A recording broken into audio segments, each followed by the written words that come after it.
अस्सलाम वालेकुम। मैं हूं डॉक्टर साहिदा, होमियो फिजिशियन, और आज हम ग्रेफाइटिस के बारे में पढ़ेंगे। ग्रेफाइटिस का कॉन्स्टिट्यूशनल अबाउट फीमेल क्या होता है, औरतों पर इसके किस तरह के सिम्टम होते हैं।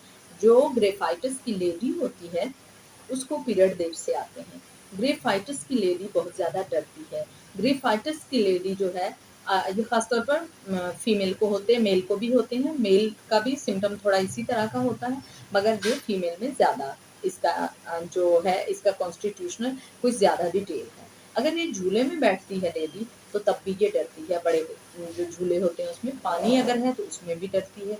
कार में अगर बैठना हो तो इसको बहुत ही ज़्यादा डर लगता है। इस तरह के सिम्टम आते हैं तो हम ये समझते हैं कि ये एकोनाइट का पेशेंट है। नहीं, ऐसा नहीं, ये ग्रेफाइटिस का पेशेंट है। तो उसके अलावा इसकी जो स्किन है वो येलो कलर की रहती है और थोड़ी मोटी होती है, और उसमें दाने हर वक्त निकलते रहते हैं। जो नाखून हैं वो ज़्यादा स्मूथ नहीं होते, ज़्यादा खूबसूरत नहीं होते, थोड़े मोटे मोटे से होते हैं। पाँव के नाखून हैं तो वो भी बढ़ते नहीं हैं, टूट जाते हैं। ये एक ख़ास सिम्टम है ग्रेफाइटिस के। कॉन्स्टिट्यूशनल जो सिम्टम होते हैं, यानी अपीयरेंस जो होती है पेशेंट की, उसको कॉन्स्टिट्यूशनल कहा जाता है। तो कॉन्स्टिट्यूशनल जो अपीयरेंस है एक ग्रेफाइटिस की लेडी की, तो वो कुछ इस तरह से होते हैं जो हमने बताया। ये अगर कुछ डिटेल में चले जाते हैं तो हमें लगता है ये पल्सटीला की लेडी है। ये बहुत पहले जब किसी से बात करना होती है तो बहुत ही चुप रहती है, मगर बाद में थोड़ा बोलने लगती है। पल्सटीला का भी सेम यही पेशेंट है।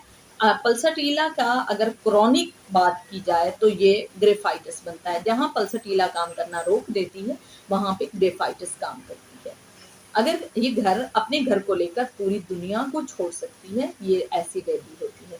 इसको अपने घर में अगर किसी से लड़ाई हुई है, सपोज अपने शोहर से हुई है या अपने किसी बच्चे से हुई है, तो उसको एक मौका चाहिए कि मैं बहुत जल्दी से उन्हें माफ़ कर दूँ और हमारे घर में पहले के जैसे सारा माहौल हो जाए। अगर उसको गुस्सा आता भी है तो वो इतनी बुज़दिल होती है, वो किसी को सामने कुछ नहीं कह सकती, बल्कि बर्तन तोड़ती है, या अगर ऑफ़िस है तो ऑफ़िस की चीज़ें, या वो सामने कुछ नहीं कह पाती। अगर इस तरह के सिम्पटम किसी लेडी में आते हैं तो वो ग्रेफाइटिस की लेडी है। उसको गुस्सा छुपाना नहीं आता। जो भी बात है वो कभी भी ऐसा नहीं कर सकती कि सामने से हँसती रहे और उसके अंदर गुस्सा रहे। इस तरह का उसके अंदर जो मेन सिम्पटम है वो नहीं आता। पल्सटीला के पेशेंट की तरह इसको भी रोना जल्दी आ जाता है। ग्रेफाइटिस की जो लेडी होती है वो कभी भी बंद घर में रहना पसंद नहीं करती, उसको खुली हवा बहुत ज़्यादा पसंद होती है। और जैसे ही वो गाना बजाना सुनती है तो सीपिया के पेशेंट की तरह वो रोने लगती है। वैसे पल्सटीला में भी ऐसा होता है, मगर आप ये देखें, अगर वो बुज़दिल है, फैसला करने में नाकाम रहती है, वो बहुत अच्छे अपने घर के काम कर सकती है, यानी घर को मैनेज करना, ऑफिस को मैनेज करना, सब कुछ। मगर जहाँ पे डिसीजन पावर आती है तो उसको किसी न किसी का सहारा लेना पड़ता है, तो मेंटली तौर पर वो इतना अप्रोच नहीं करती। अगर आपने ऐसी लेडी को बहुत ज़्यादा स्ट्रॉन्ग बनाना है तो ग्रेफाइटिस 200 आप देंगे तो ये जो सारे डर और खौफ हैं ये उतर जाएंगे। बहुत सारे लोगों को ये कन्फ्यूजन होती है कि इस तरह के सिम्टम एकोनाइट से ठीक हो जाते हैं। एकोनाइट का डरना भी सेम इसी तरह का होता है, मगर जब आप कॉन्स्टिट्यूशनल पूरे सिम्टम देखेंगे कि उसमें मिनेस्ट्रॉल जो साइकिल है वो भी लेट हो रहा है, थोड़ा पेनफुल है।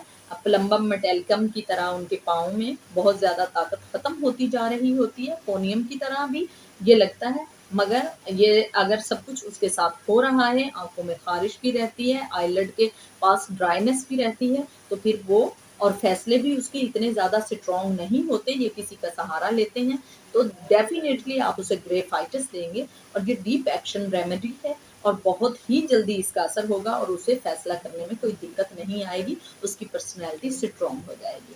और इसका जो मेल है वो भी बचपन में बहुत शाय होता है, अपने स्कूल में सब उसका मज़ाक उड़ाते हैं और स्कूल में वो किसी गेम में हिस्सा नहीं लेता, इसलिए अपने घर में खाना पकाना, कपड़े धोना और इस तरह के कामों में वो बहुत ज़्यादा आता है। अगर किसी बच्चे को इस तरह की पर्सनैलिटी आप देख रहे हैं, कॉन्स्टिट्यूशनल उसके सिम्पटम मैच होते दिखाई देते हैं, अगर ऐसे बच्चे को आप ग्रेफाइटिस 30 देते हैं तो उस बच्चे की पर्सनैलिटी बहुत जल्दी इम्प्रूव कर जाती है और ये डीप एक्शन रेमेडी उसके ब्रेन पे बहुत अच्छा काम करती है, जैसे कि अनाकार्डियम करती है। सेम इसी तरह ग्रेफाइटिस जो है वो छोटे बच्चे के ब्रेन पर भी काम करती है और वो जो मेल है अगर वो बड़ा हो गया है और अभी भी उसे फैसला करने में दिक्कत पेश आती है या वो बाकी काम बहुत अच्छे से सरअंजाम देता है, मगर जो अहम फैसले होते हैं उसके लिए अगर उसे किसी का सहारा लेना पड़ता है तो उसे ग्रेफाइटिस यूज़ अगर आप करवाते हैं तो वो बहुत जल्दी से ब्रेनी हो सकता है, बहुत अहम फैसले जो हैं उसके लिए उसके अंदर एक ताकत आ सकती है। तो ये था हमारा आज का टॉपिक, अगर आपको पसंद आया हो तो प्लीज़ आप इसको लाइक कीजिएगा, शेयर कीजिएगा और सब्सक्राइब कीजिएगा। ओके, अल्लाह हाफ़िज़।